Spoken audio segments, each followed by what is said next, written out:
Andhra Pradesh home మంత్రి వంగలపూడి అనిత సింహాచలం శ్రీ వరాహ లక్ష్మీ నరసింహస్వామి ఆలయాన్ని సందర్శించి ఈ నెల 20న జరగనున్న చందనోత్సవం ఏర్పాట్లను సమీక్షించారు. ఆలయానికి విచ్చేసిన మంత్రికి అధికారులు ఆలయ మర్యాదలతో స్వాగతం పలికారు. చందనోత్సవం సందర్భంగా భక్తులకు ఎలాంటి ఇబ్బందులు కలగకుండా అన్ని మౌలిక వసతులు కల్పించాలని మంత్రి అధికారులకు ఆదేశించారు. ముఖ్యంగా పార్కింగ్, తాగునీరు, వైద్య సదుపాయాలపై ప్రత్యేక దృష్టి పెట్టాలని సూచించారు. భారీగా భక్తులు రానున్న నేపథ్యంలో ట్రాఫిక్ సమస్యలు తలెత్తకుండా పోలీసులు అప్రమత్తంగా ఉండాలని తెలిపారు. అత్యవసర పరిస్థితులను ఎదుర్కొనేందుకు ఎన్డీఆర్ఎఫ్, ఎస్డీఆర్ఎఫ్ బృందాలను సిద్ధంగా ఉంచాలని ఆదేశించారు. సీసీటీవీ కెమెరాల ద్వారా కమాండ్ కంట్రోల్ రూమ్ నుంచి నిరంతర పర్యవేక్షణతో పాటు ఆధునిక ఏఐ సాంకేతికతను వినియోగించాలని సూచించారు. భక్తులకు ఓఆర్ఎస్ ప్యాకెట్లను విస్తృతంగా పంపిణీ చేయాలని తెలిపారు.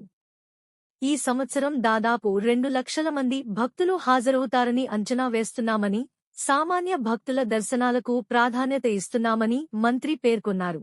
తెల్లవారుజామున 3 గంటల నుంచి దర్శనాలు ప్రారంభమవుతాయని, అంతరాలయ దర్శనం ఉదయం 5 గంటల వరకు మాత్రమే ఉంటుందని తెలిపారు. భక్తుల సౌకర్యార్థం 10 ప్రాంతాల్లో మెడికల్ క్యాంపులు, తాగునీరు, మజ్జిగ వంటి సదుపాయాలు కల్పిస్తున్నామని వెల్లడించారు.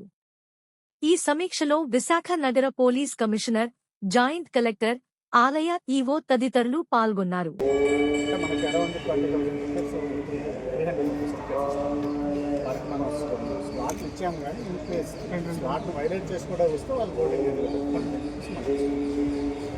వీళ్ళందరూ కూడా మళ్ళీ అక్కడ ఉత్తర ద్వారం దగ్గర వీళ్ళందరూ కలుస్తారు.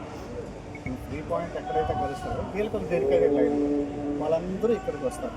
ఇక్కడికి వచ్చి ఎంటర్ అయ్యి ఉత్తర ద్వారం దగ్గర నుంచి ఎంటర్ ఇలా చుట్టూ తిరిగి స్వామి దగ్గర దర్శనం చేసుకుని మళ్ళీ బ్యాక్ అందరూ కూడా ఒకే ఎగ్జిట్ వచ్చుకొని వస్తారు.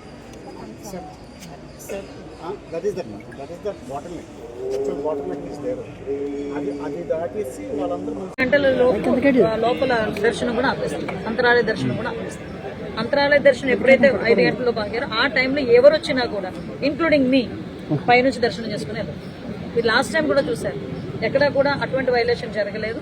అంతరాలయ దర్శనం ఆ రోజు ఉండదు. కేవలం 2 గంటలు మాత్రమే అంతరాలయ దర్శనం ఉంటుంది. తర్వాత అంతరాలయ దర్శనం ఉండదు. ప్రతి ఒక్కరికి స్వామివారు కనిపించేటట్టుగా లోపల కూడా 4 స్టేజ్లు వేస్తారు.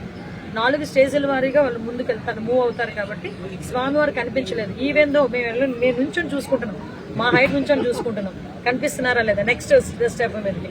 సో అంత క్లియర్ కట్ గా డిపార్ట్మెంట్ వాళ్ళందరూ కూడా పనిచేస్తున్నారు. దయచేసి మీరు కూడా మీ ద్వారా చెప్పాల్సిందిగా కోరుకుంటున్నాను.